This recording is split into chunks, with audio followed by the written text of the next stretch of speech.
The hidden hatchling.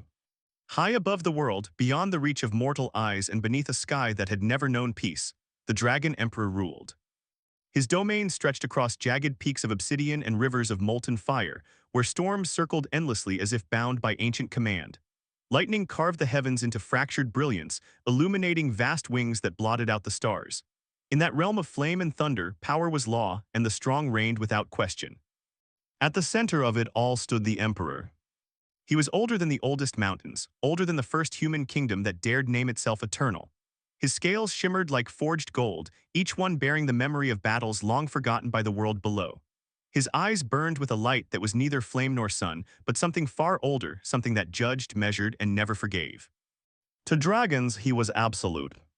To humans, he was myths. To himself, he was alone.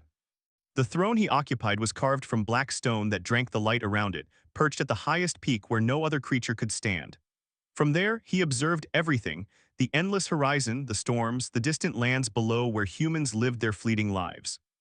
He did not envy them. Mortals were fragile, temporary things. Their lives flickered like candle flames, easily extinguished and quickly forgotten. They feared death, clung to each other, and spoke of love as if it could defy the inevitable. Dragons knew better. Power endured, strength defined existence. Anything less was unworthy.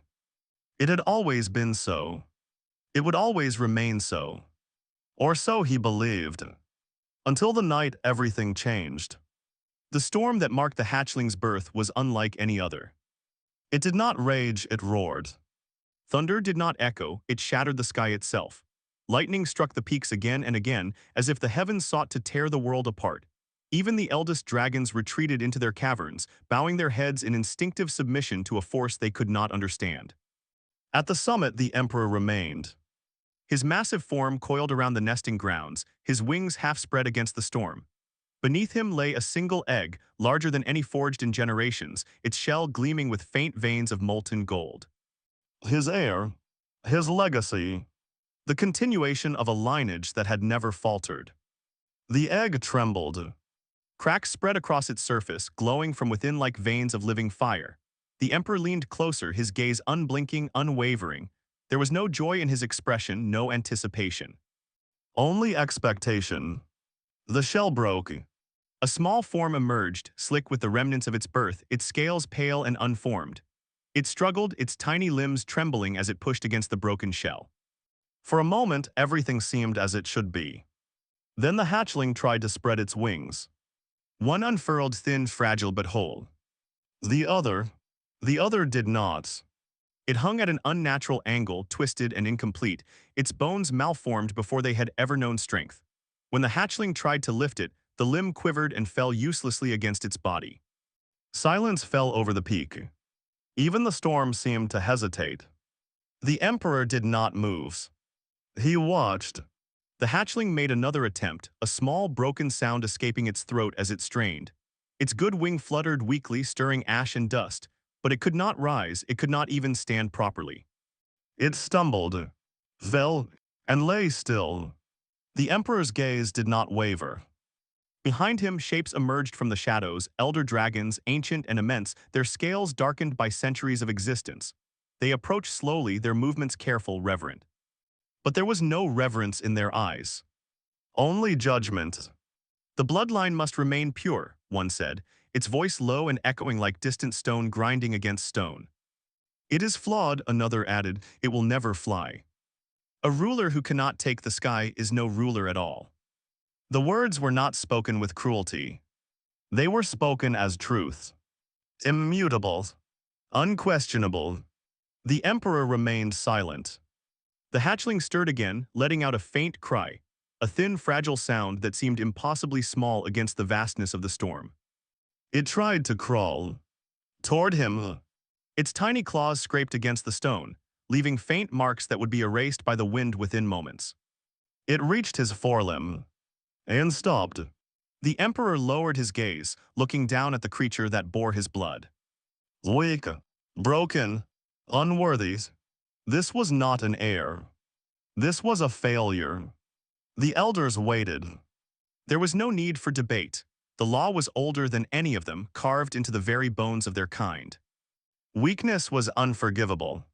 The Emperor closed his eyes. Just for a moment. When he opened them again, the storm seemed to obey his will, the winds shifting as if responding to an unseen command. "It will be dealt with," he said. That was all. No angers, no hesitation, no sorrow, only decision. Night fell over the mountains, though it was a meaningless distinction in a realm where darkness and light were equally consumed by storm. The Emperor moved in silence. Cradled within one massive claw was the hatchling, its small body curled instinctively against the warmth of his scales. It did not struggle, it did not cry. It simply existed. The Emperor rose into the sky. His wings unfurled, each beat sending shockwaves through the clouds. Lightning followed him, drawn to his presence like iron to a magnet. The storm parted as he ascended, carving a path through the heavens. Below, the world stretched out in shadow. Mountains gave way to forests, forests gave way to rivers, and beyond them lay the scattered lights of human civilization, tiny, fragile sparks against the vast darkness. Insignificant. He descended. The air grew colder as he left the storm behind. The scent of earth replaced the scent of ash. The wind lost its fury, becoming something softer, almost gentle. He did not belong here. The human realm was quiet, peaceful, weak. He landed beyond the edge of a small road, his immense form hidden within the darkness of towering trees. The ground trembled beneath his weight, but no one heard, no one saw. In the distance, a single building stood, a roadside inn. Its windows glowed with warm light. Faint laughter drifted through the night air, mingling with the scent of cooked food and burning wood. The Emperor watched it for a long moment. Then he lowered his gaze to the hatchling. It blinked up at him, its eyes unfocused, its small body rising and falling with slow, uneven breaths. It did not understand. It could not understand. The Emperor extended his claw. Carefully, he placed the hatchling on the ground. The creature shifted slightly, its broken wing dragging against the dirt. It made a soft sound, almost questioning, as if sensing the absence of something it could not name. The Emperor spoke. Not in words the hatchling could comprehend, but in something deeper, an echo of will, of command, of finality. "You will not survive." It was not cruelty. It was truth. Without strength, there was no place in the world. Without power, existence itself was meaningless. This was mercy. He raised his claw. Golden light flickered along his scales, bending the air around the hatchling. Its form shimmered, shrinking, shifting, until it resembled a small, unremarkable creature, something that would not immediately provoke fear. An illusion. A final kindness. Then he turned away. With a single beat of his wings, he ascended into the night, vanishing into the clouds from which he had come. But he did not leave. Not entirely. High above, hidden within the darkness, the Dragon Emperor remained. Watching, waiting. Time passed. The night grew colder. The warmth of the Emperor's presence faded quickly, leaving the hatchling exposed to a world it had never known. The ground was hard. The air was sharp, biting at its fragile body. It stirred. Its small limbs moved weakly, instinct guiding it to seek warmth, to seek shelter. It crawled. Each movement was slow, unsteady. Its broken wing dragged behind it, leaving a faint trail in the dirt. It did not understand pain, not in the way humans did. It only knew that something was wrong. That it could not move as it should. The lights of the inn flickered in the distance. Warm, bright, alive. The hatchling moved toward them. It did not know why. Inside the inn, the world was entirely different. Heat filled the air, radiating from a large hearth that crackled and spat with life.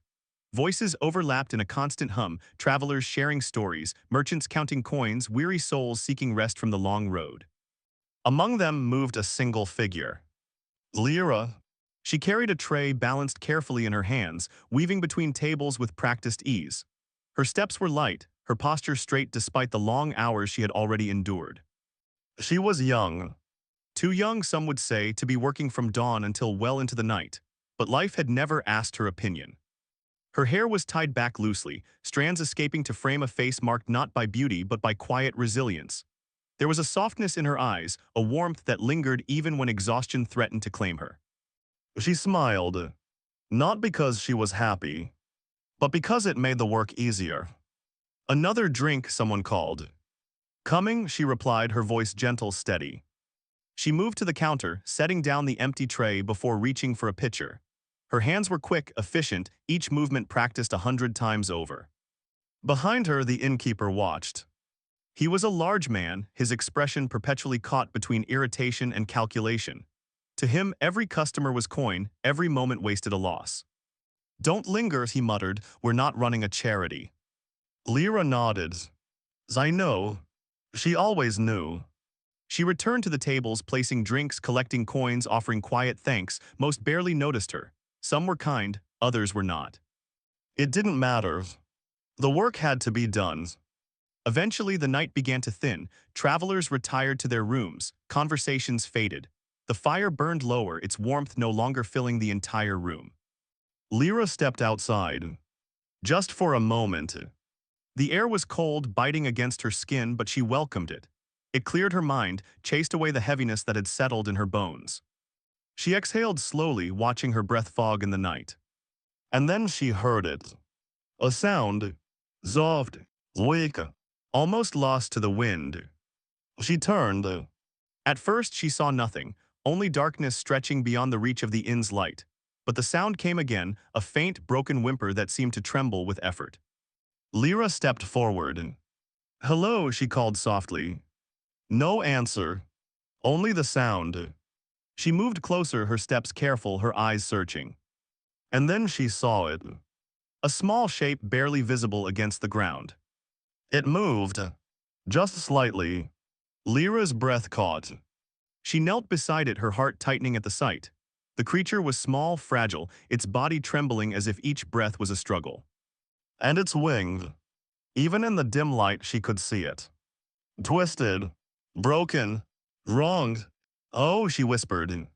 She reached out, hesitating only for a moment before gently touching its side.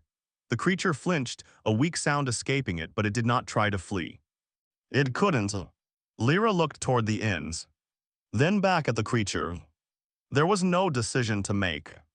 She slipped off her apron, wrapping it carefully around the small body.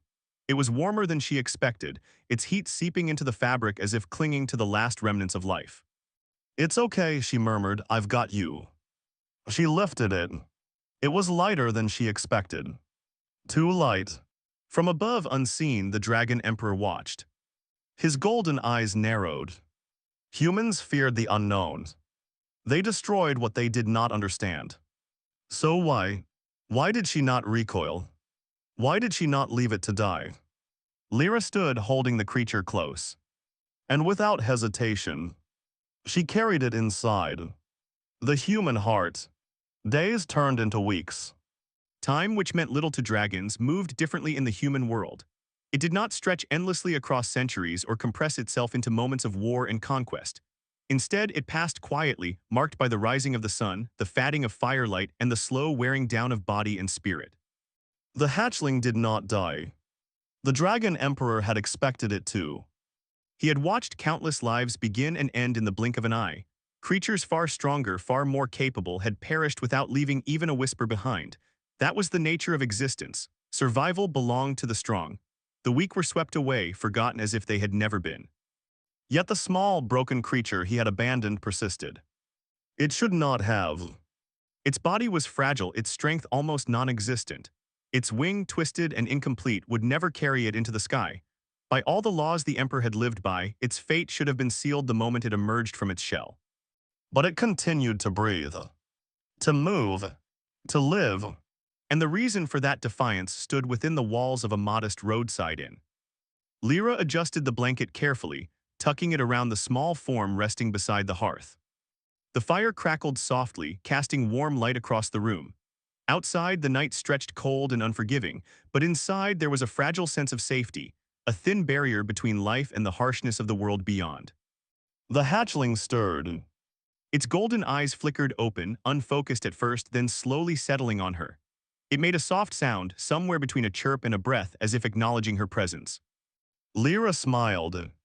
You're awake, she murmured. She reached out, gently brushing her fingers along its head. Its scales were smoother now, no longer slick with the remnants of its birth. They held a faint sheen, catching the firelight in a way that seemed almost unnatural.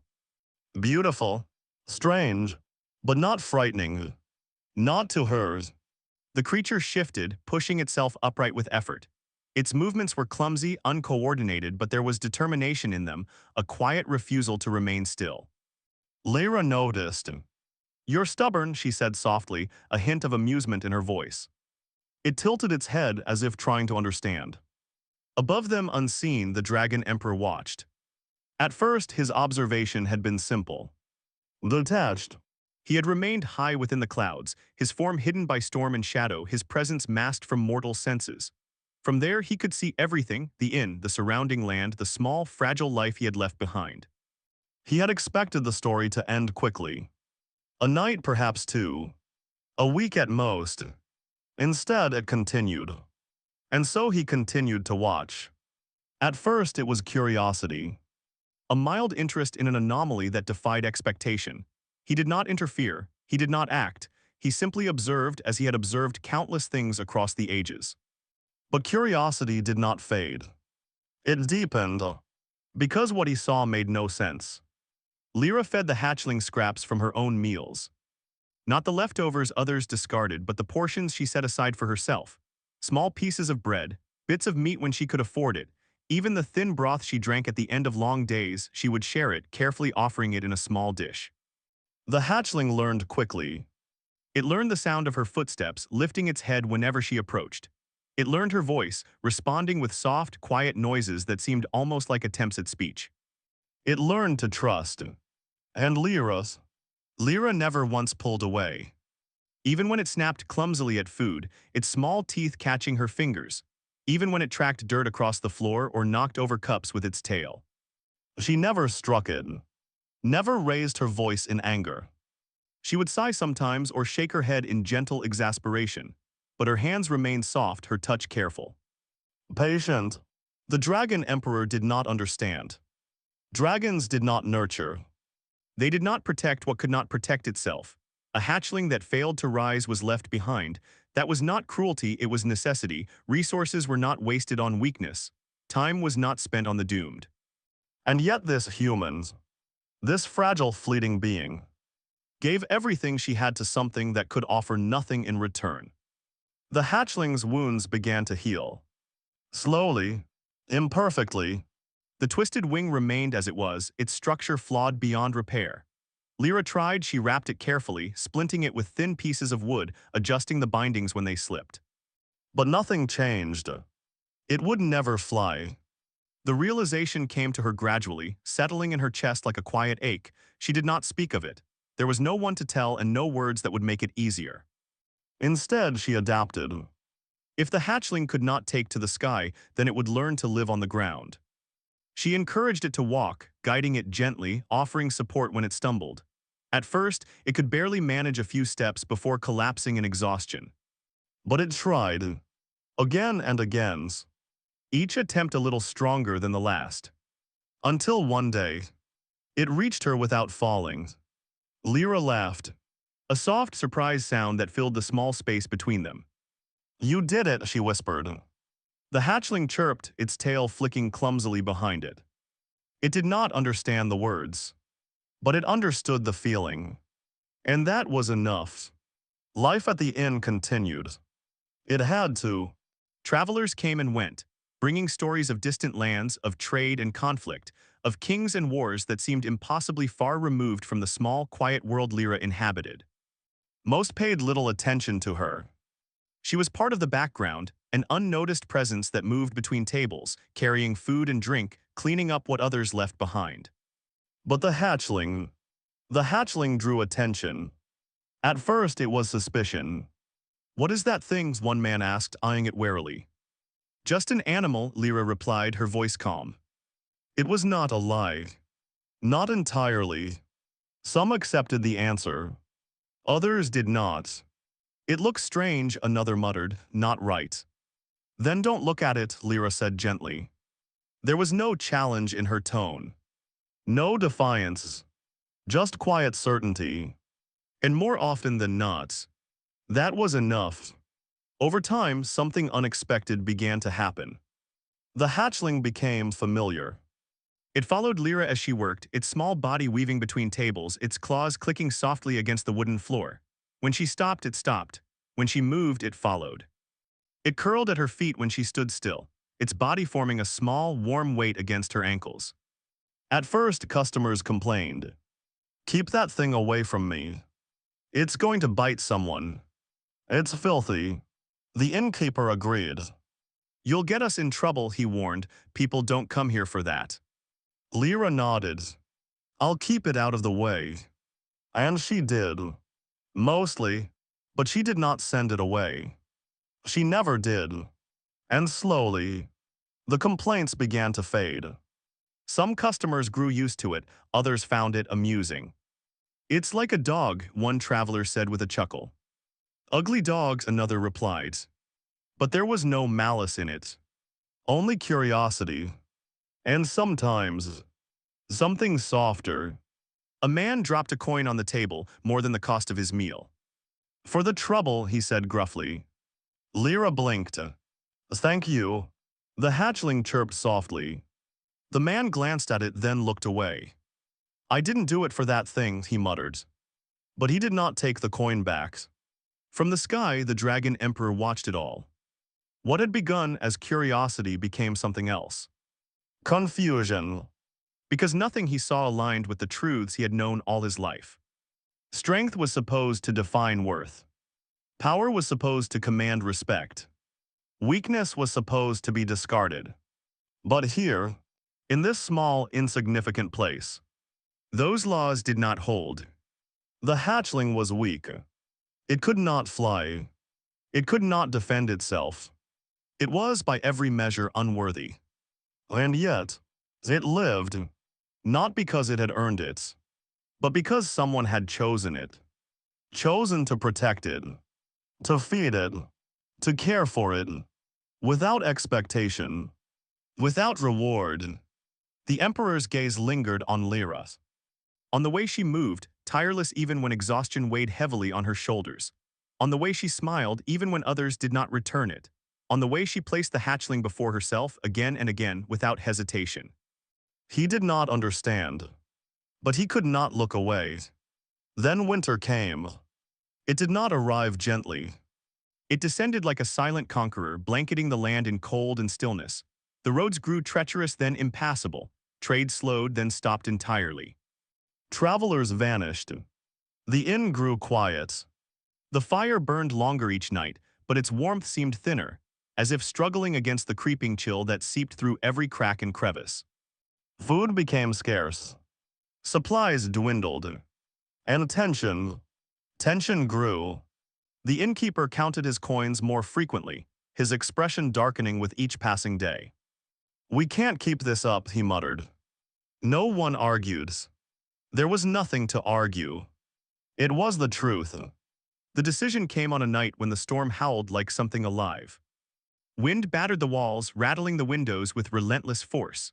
Snow piled against the door, sealing the inn from the outside world. Inside, the fire burned low. Too low. Lyra stood near the hearth, the hatchling curled beside her, its body pressed close for warmth. The innkeeper approached. His gaze fell on the creature. And hardened. "We can't feed it anymore," he said. The words were simple. Final. Lyra stiffened. "It doesn't eat much," she replied quietly. "That's not the point," he snapped. "Everything matters now, every scrap, every coin." His eyes narrowed. "It's useless." The word hung in the air. Heavy. Cold. Lyra stepped forward. Instinctively. Placing herself between the man and the small, fragile life at her side. "I'll pay for its food," she said. The innkeeper laughed. "With what?" Lyra said nothing. Because she had no answer. The next day she worked. And then she worked more. She rose before dawn, long before the fire was lit, long before anyone else stirred. She cleaned, prepared, repaired, anything that could be done, she did it. When there was no work, she found more. Small tasks, unnecessary tasks, anything that might earn her even a fraction of what she needed. She did not complain. She did not rest. And when the day ended, She did not eat. Instead, she set the small portion aside. For the hatchling, it watched her, its golden eyes following her movements, its head tilting slightly as if sensing the change.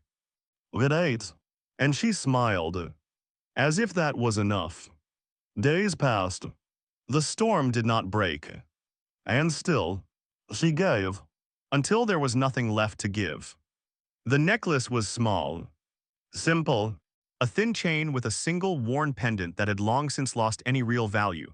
To others, it was meaningless, a trinket that would fetch only a few coins at best. But to Lyra, it was everything. She held it in her hands for a long moment, her fingers tracing the familiar shape. Her expression was calm, but her eyes held something deeper. Memory, loss, love. Her mother's voice echoed faintly in her mind, a warmth that had long since faded but never truly disappeared. For a moment, just a moment, she hesitated. Then she closed her hand and let it go. From the sky, the Dragon Emperor saw everything. He saw the way her hands trembled just slightly as she handed the necklace over. He saw the way she looked at it one last time before turning away. He saw the exchange, the coins, the finality of it, and something stirred within him. It was unfamiliar, a shift in something ancient and unmoving. It was not anger. It was not curiosity. It was something deeper, something that did not belong. He watched as she returned to the inn, her steps steady despite the weight of what she had lost. He watched as she placed food before the hatchling. As she smiled, as if nothing had changed, the Emperor's chest tightened. He did not understand the feeling, but he could not ignore it. For the first time in centuries, the ruler of dragons questioned himself. If strength was everything, if power defined worths, if weakness deserved to be cast aside, then why? Why did this fragile human, who possessed none of those things, seem stronger than him? And for the first time since his reign began, the Dragon Emperor did not have an answer. The Emperor's choice. The storm grew worse. Winter had already laid its claim upon the land, but what came next was something far beyond the turning of seasons. It was as if the sky itself had grown restless, as if something ancient stirred behind the veil of clouds, waiting to be unleashed. The wind did not howl. It screamed. Snow did not fall. It consumed. The world beyond the inn disappeared beneath a relentless white, roads buried so completely that even the memory of their paths seemed lost. Trees bent beneath the weight of ice, their branches snapping like brittle bones. The night stretched endlessly, devouring what little light remained. Inside the inn, the fire burned low. Too low. Every log was counted. Every spark of warmth was measured against the days ahead. The air inside was no longer comfortable, it was merely survivable. Silence replaced laughter. Even the few travelers who remained spoke in hushed tones, as if afraid the storm might hear them and grow worse.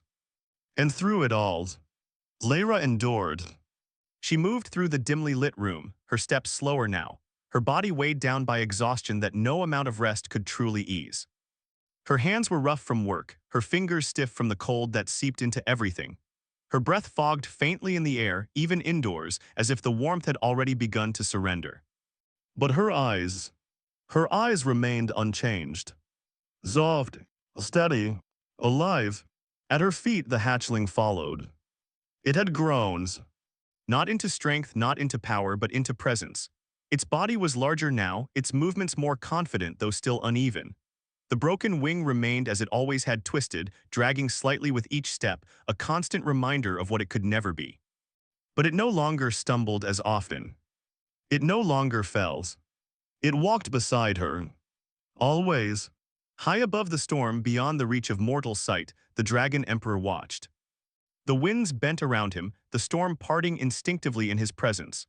Lightning flickered in silent reverence, illuminating the vast expanse of his form as he hovered within the clouds.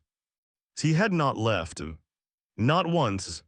From the moment he had abandoned the hatchling, he had remained, a silent witness to a story he had never intended to see unfold. He had told himself it was curiosity. Then confusion. Now it was something else. Something deeper. Something that unsettled him in ways no battle, no rival, no force in existence ever had. He watched Lyra. He watched the hatchling. And he felt the fracture within himself widen. The hunters came on a night when the storm was at its fiercest. The wind howled like a living thing, clawing at the walls, demanding entry. Snow struck the windows in relentless waves, each impact a reminder of the world's hostility. No one should have been out there. No one could survive such conditions. And yet, they came. The door burst open with a violent crack, slamming against the wall as a gust of frozen air swept through the room. The fire flickered wildly, nearly extinguished by the sudden intrusion. Figures emerged from the storm. Dark, silent, wrapped in heavy cloaks that shed snow with each step. Their faces were obscured, but their presence filled the room with something sharp, something dangerous. Purpose. The inn fell silent. Every eye turned toward them. The leader stepped forward, pulling back his hood just enough to reveal a face hardened by experience, his gaze scanning the room with calculated precision. Then, it stopped. On the hatchling. A faint smile curved his lips. So it's true, he said. The tension shifted instantly. Lyra felt it before she fully understood it. The way the room seemed to tighten, the way the air itself grew heavier. She followed the man's gaze, her heart sinking as she realized what had drawn it. The hatchling pressed closer to her leg. Instinct. Fear. It did not understand. But it knew. Lyra stepped forward. Subtly, placing herself between it and the strangers. The man noticed. Of course he did. They said there was something strange here, he continued, his voice calm, almost conversational. A creature that didn't belong. He took another step. His boots echoed against the wooden floor. And they were right. Behind him, the others moved. Not openly, not aggressively, but with intent. They spread out slightly, positioning themselves in a way that left little room for escape. The innkeeper shifted nervously. I don't want troubles, he muttered. Take what you want and go. Lyra turned sharply. No. The word came before she could stop it. Before she could think. It hung in the air, small but unyielding. The hunter's gaze returned to her. Amusement flickered in his eyes. And what exactly is it you think we want? He asked. Lyra did not answer. She did not need to. They all knew. The hunter's smile faded. We're not here for your coin, he said, or your food. His gaze dropped again to the hatchling. We're here for that. The room seemed to shrink. The fire crackled softly, the only sound that dared break the silence. Lyra felt the hatchling press against her, its body trembling. She placed a hand on its back. Steady, reassuring, even as her own heart pounded. It's not yours, she said. Her voice was quiet, but it did not waver. The hunters exchanged glances. Then, they left. It was not cruel. Not entirely. But it carried a weight that made the air feel colder. It's not yours either, the leader replied. He gestured behind him. One of the hunters stepped forward, pulling something from beneath his cloak. A net. Not ordinary rope, but something darker, heavier. It glinted faintly in the firelight, threads woven with a metallic sheen that spoke of something far more dangerous than simple cord. Another drew a blade. Its edge shimmered with a faint, unnatural light. Enchanted. Lyra's breath caught. She did not understand magic, not truly, but she knew enough to recognize danger when she saw it. These were not men who hunted for survival.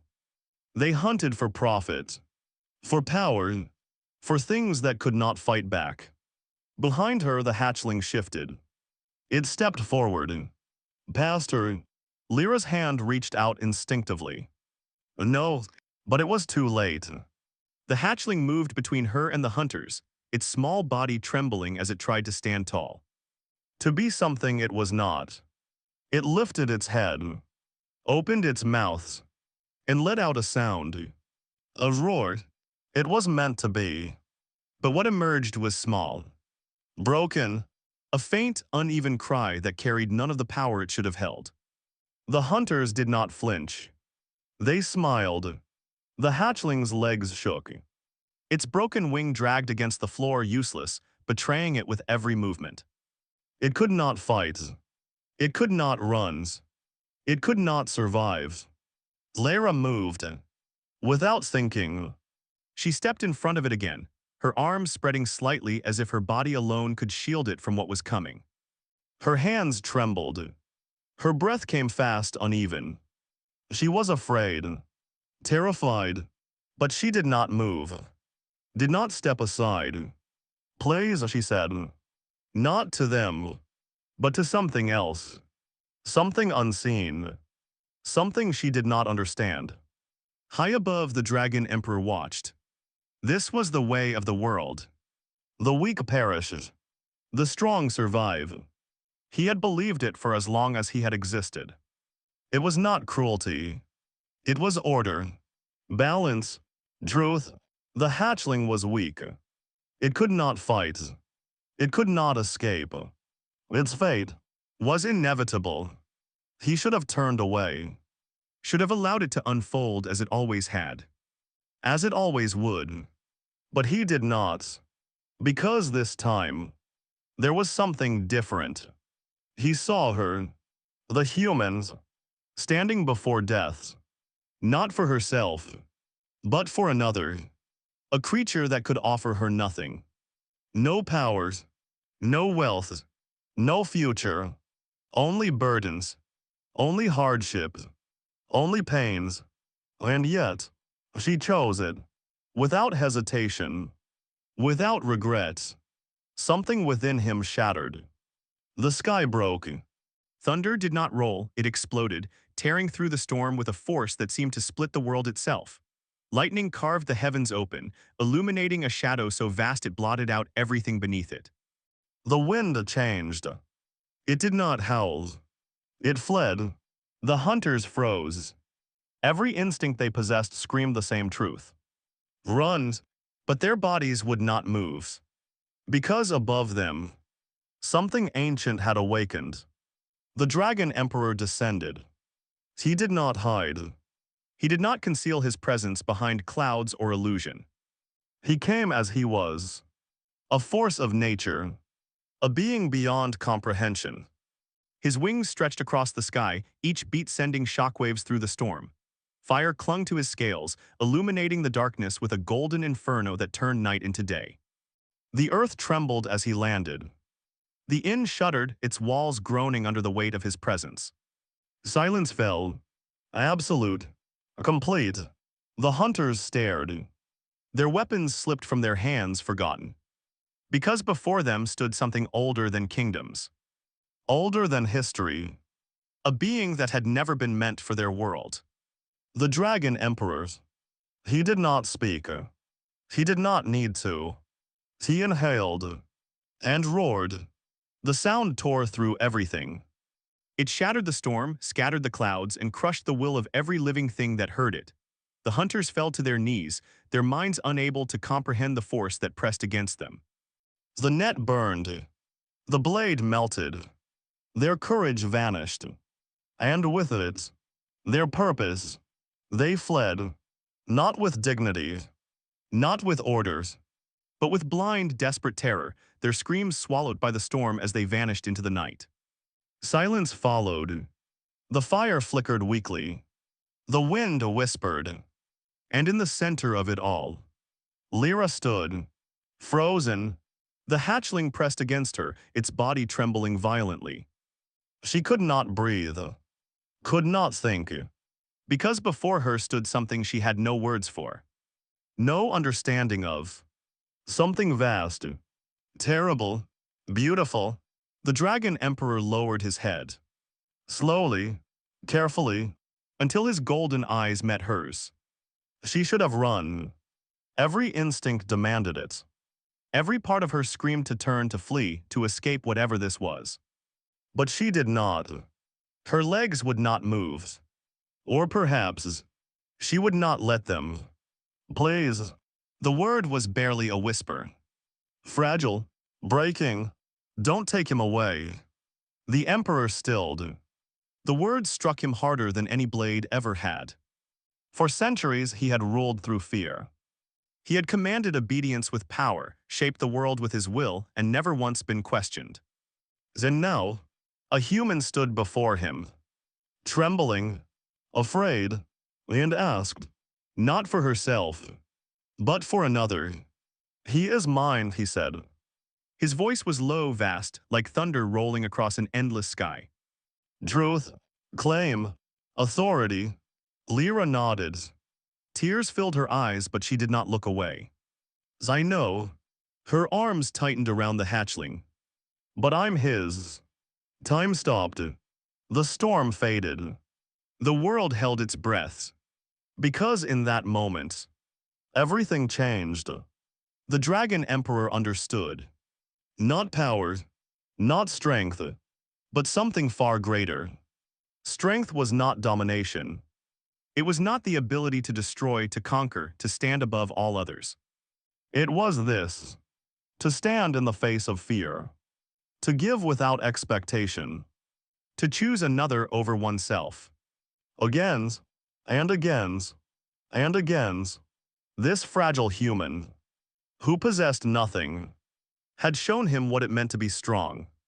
And he, who possessed everything, had never known it. The Emperor moved. Slowly, deliberately, he lowered his head. Further, further still, until it dipped below hers. A gesture no dragon had ever made. Not to another dragon's. Not to any beings. Ever. He bowed. You have changed his fate, he said. His voice was softer now. Still vast. Still powerful. But no longer distant. Then he paused. And added. And minds. The storm quieted. Not completely. But enough. Enough for something new to begin. From that day forward, the world changed. The laws of dragons written in fire and blood were no longer absolute. Weakness was not a crime. Not a death sentence. Not a failure. It was simply different. And different did not mean unworthy. High above the clouds, in a realm once closed to all but the strong, a human stood, not as a servant, not as a prisoner, but as something else. Something new. Beside her, a hatchling that would never fly spread its single good wing, catching the wind in a way that was uniquely its own. And above them, a dragon emperor watched, no longer alone, no longer unchanged, because in the heart of something small and fragile, he had found something greater than power. He had found something whole. And for the first time since the beginning of his endless reign, he understood what it meant to truly live.